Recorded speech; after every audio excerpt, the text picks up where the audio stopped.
Hey guys, welcome and welcome back to my channel. आज हम करेंगे guidelines on good manufacturing practices. हम validation से स्टार्ट करने वाले हैं और वैलिडेशन की ग्लॉसरी स्टार्ट करेंगे। One thing which is most important, आपको अपनी गाइडलाइंस का पता होना चाहिए कि स्टैंडर्ड के अकॉर्डिंग आप चीज़ें कर रहे हो, क्योंकि पाकिस्तान में स्पेशली हम बहुत सी चीज़ें सुपरफिशियल कर रहे होते हैं, सिर्फ डॉक्यूमेंटेशन की बेसिस पे कर रहे होते हैं, जिसकी वजह से प्रॉब्लम क्या होती है जब इंस्पेक्शंस होती हैं स्पेशली, या अगर आप किसी अच्छी कंपनी में काम करते हो तो they usually ask you the things which you don't know. So it's important that you make your base, your root strong. Of course, if you are a good pharmacist, you will work on your concepts and logic. So starting with glossary, at-line manufacturing, or sorry, at-line controls or basically in process checks or controls in which, for example, अगर packing हो रही है या blistering हो रही है, आप वहाँ पर इन प्रोसेस चेक के लिए जाते हो और वहाँ पर जाकर एक आप यूनिट कार्टन पिक करते हो या ब्लिस्टर पिक करते हो। एक ऑलरेडी जो है मतलब प्रोसेस चल रहा है और उसमें से आप सैंपल रिमूव करते हो और उसी के करीब खड़े होकर आप उसको एनालाइज करते हो।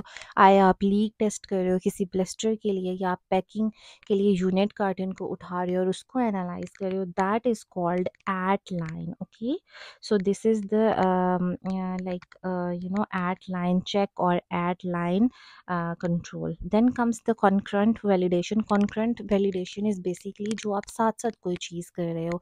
मोस्टली मार्केटिंग से पहले वैलिडेशन के बैचेस की रिपोर्ट सबमिट हो जाती है जो अब न्यू रिक्वायरमेंट्स हैं, लेकिन प्रीवियसली अगर किसी की कंकरेंट वैलिडेशन नहीं हुई हुई है या आपके पास जो आपको प्लानिंग के अकॉर्डिंग आपको जो रीवैलिडेशन करनी होती है या आपको वैलिडेट करना होता है किसी प्रोसेस को, उसके लिए अगर आपके बैचेस उतने नहीं बने जितनी रिक्वायरमेंट थी, आपके साल में एक बैच बन रहा है, नंबर एडुकेट नहीं था, या फिर आपकी जो है कोई न्यू प्रोसेस के अंदर कोई आपने न्यू चेंज किया, आपने यूनिट कार्टन चेंज कर दिया है, आपने कहीं पर कायरॉन या डिसइंटीग्रेंट ऐड कर दिया है, कहीं पर आपने मैग्नीशियम ऐड कर दिया, मतलब डिपेंडिंग ऑन योर फॉर्मुलेशन आपने अगर थोड़ी सी भी फॉर्मुलेशन को डिस्टर्ब किया है, इवन आपने उसकी जो बॉटल का डिज़ाइन है वो चेंज कर दिया है, कंपैटिबिलिटी इश्यूज़ के चांसेस हैं, तो आपको स्टेबिलिटी पे जाना पड़ेगा, उससे पहले आपको वैलिडेशन करनी लाजमी है। तो ये सारे रीज़न्स हो सकते हैं कि आपको कंकरेंट वैलिडेशन करनी पड़ जाए।